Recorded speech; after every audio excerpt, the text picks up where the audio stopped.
it. It's not that, eh, as and when I see a ghost, I think it's cool. I think the only two really cool ghosts that are in the book are, the only two times that I haven't jumped out of my skin was once up in Gaetia when Madame Durel came visiting, and then once in Spain where, I thought the housekeeping person had come through the door and was standing at the alcove because, I wasn't sleeping in this case.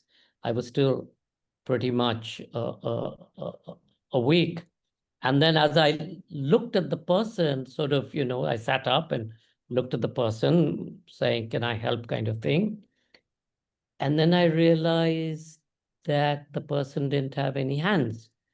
And then as I sort of, my gaze went down, I realized, there were no feet. And then when I went back to focus on his face, I realized there was no neck.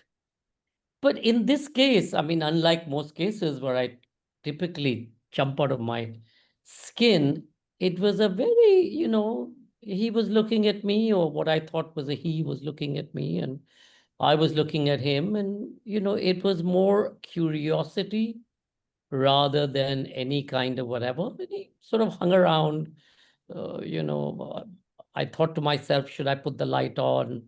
Should I not? Maybe, there's something that he needs to convey.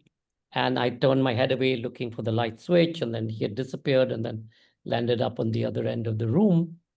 But it was one of the few incidents where it was okay. It was an observation, so to speak, as opposed to, oh my God, there's a ghost in my room.